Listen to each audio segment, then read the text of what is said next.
L'Allemagne enregistre de premiers signaux inquiétants quelques jours seulement après avoir décrété le début du retour à la normale face au coronavirus, au moment où d'autres pays comme la France et l'Espagne entrent, eux, dans le déconfinement. L'Institut national de virologie Robert Koch, chargé de surveiller l'évolution de la pandémie, a fait état dimanche d'une hausse du taux d'infection, repassé autour de la zone considérée comme potentiellement dangereuse, à 1,1. Ce taux dit de reproduction mesure la moyenne de gens qu'une personne atteinte de la maladie du Covid-19 va à son tour contaminer. Un chiffre inférieur à 1 suggère que le nombre d'infections tend à la baisse, alors qu'un niveau supérieur suggère une hausse à venir. Une évolution à surveiller de très près. L'Institut a prévenu qu'il était encore trop tôt pour tirer des conclusions, mais a indiqué dans un rapport que les chiffres d'infection allaient devoir être surveillés de très près dans les prochains jours. Dimanche, l'Allemagne enregistrait 169 218 cas de contamination, soit seulement 667 de plus au cours des dernières 24 heures, ce qui est peu par rapport à la moyenne des dernières semaines. Le nombre de décès s'établit lui à 7 395, soit un taux de létalité de 4,4%, inférieur à celui de la plupart des autres grands pays. Dans ce contexte, les autorités ont annoncé mercredi un retour progressif à la normale, après le début du déconfinement le 20 avril, avec notamment la réouverture des écoles primaires et des restaurants. Toutefois, au bout de quelques jours seulement de premiers ratés sont enregistrés. De nouveaux foyers de contamination.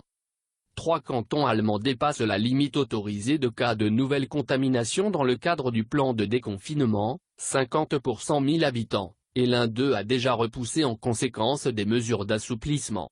5 autres se rapprochent de ce seuil, selon les statistiques publiées dimanche par l'Institut qui.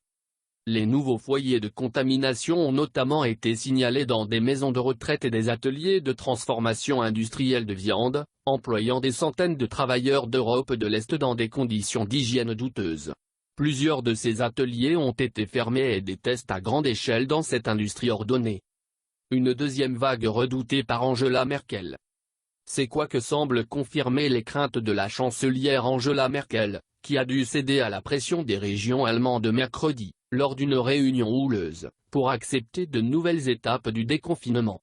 Selon plusieurs médias, elle a même menacé de démissionner à cette occasion face à l'empressement des régions.